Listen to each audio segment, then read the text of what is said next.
morning. I think I am live and I am coming to you a bit later today. It's Wellness Wednesday and I hope you are feeling well.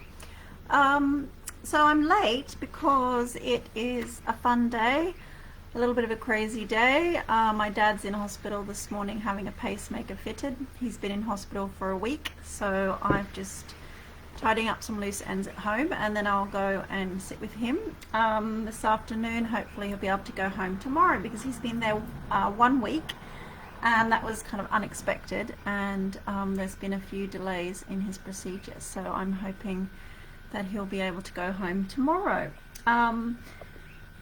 And my toddler, who is going to be 3 in December, has decided to, she's become afraid of the dark. So when she wakes up in the middle of the night, she can't see anyone, even though there's a night light on, she gets a bit anxious and she starts shouting out.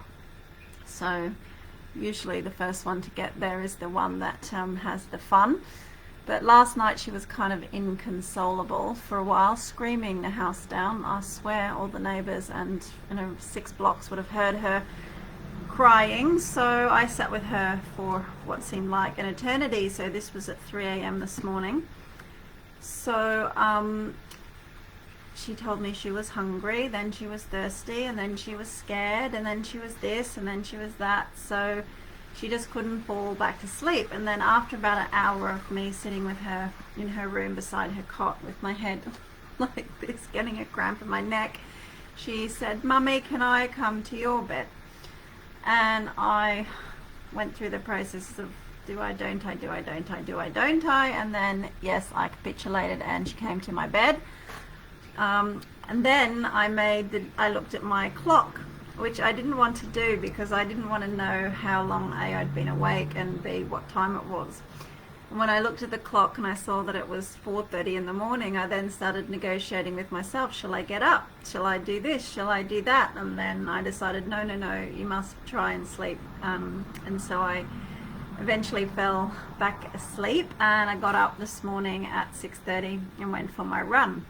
And I could have very easily not have gone for my run because I could have given myself an out.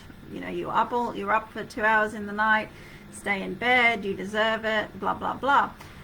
But because I am having a relatively busy time, I noticed after I did my run yesterday morning I had a lot more energy throughout the day. So I felt that I needed to have energy all of this week, so I want to get up and do those runs in the morning because it's giving me the energy that's sustaining me throughout the day. But it plays into something which I've come to understand really quite clearly over the last year actually, year and a half, about our objections. And that's a gentle way of saying the excuses we make for ourselves. So what are my objections as to why I wouldn't get up and go for a run? Well, I was up in the night. I was awake from 3 till 4:30 this morning. You're tired, you need to sleep. My hamstring's a bit sore, I don't have time today, so on and so on and so forth. So these are all objections or excuses that come up that talk us out of doing the healthy thing. And the interesting part about that is, yes, sometimes our bodies need to rest, sometimes our bodies need to recover. But more often than not, it's our naughty brain, our naughty thoughts making excuses for us, and these objections come up all the time. And they're also linked to our conditioned beliefs. So, our conditioned beliefs are that, if you've got a certain condition, then you can't do certain things, and so on and so forth. So, I've had all the reasons in the world not to get healthy. My baby was a terrible sleeper. She still wakes me up at night. I had plantar fasciitis, sciatica, back pain, adrenal fatigue. I had all of these underlying conditions and symptoms and aches and pains which would prevent me and be objections for myself to get up in the morning and go for a run. But I realized that if I'm building new cells and exercising my body and working my lymphatic system and stretching daily, then I'm going to have a much better opportunity to gain and maintain good health, which is what I'm focused on. So even though I really wanted to probably stay in bed this morning, I knew that if I got up and go for a run, I would feel better and have much more energy throughout this day, to give me also the mental energy to deal with all the things that I need to do or want to do. Needing and wanting is another objection. Do I need to versus do I want to? So, you know, there's the thing with my dad, there's the thing with my toddler, who is, you know, growing and changing, and life's changing for her, and she needs me more. My fridge broke, so we've been using our tiny little bar fridge that lives in the shed to store our main essentials while we figure out what's wrong with this fridge. My toilet broke, so I'm lucky I have another toilet, but I will sort out the second toilet. And I made the mistake of taking my printer to be fixed, and it's gone for a week. So on a week when I could have used a printer, I didn't have one. So all these little things kind of coming up to show me that I need to practice everything that I've put in place and to learn. But I've got a book that sits on my shelf next to me, which is written by Natasha Denman, who is the owner of the publishing company who's published my book, Natasha and Stuart. So this book is called Guilt-Free Parents. So love your children, build your empire, satisfy your desires. So I look over at this book and others on my shelf when I'm feeling guilty or worried or concerned about what I'm giving my energies to and who I'm giving enough of myself to. And I remind myself that selfishness, this book says selfishness recommended, and so from time to time. So this is my third cup of coffee today, and I do need it. And it says on here, world's best mummy. Now there isn't really any service that you can subscribe to, I don't feel, that says you're the world's best mummy today. But if you have a cup at home and you make yourself a drink and you drink it, and then you can tell yourself you're the world's best mummy, because our friends and our families and our loved ones and often our children don't tell us enough that we're the world's best mummies, but we are all the world's best mummies. So if you are feeling that you need to be told that today, I'm telling it to you. So cheers. This Friday is my health and wellbeing retreat for women. We have 18 women coming to Mission Beach for 3 days, Friday, Saturday, Sunday. Health and wellness workshops, fun, relaxation, beach yoga, forest walks, a range of activities that we've got planned. It's going to be super awesome. It's the first one that I've hosted. And there was one next year on the 12th to the 14th of March already booked in. And I'm really, really looking forward to that, but it plays into the kind of guilt thing, because I will be going away tomorrow. I can start to feel guilty about that, but I also realize that I don't want to aspire to have good health in the future.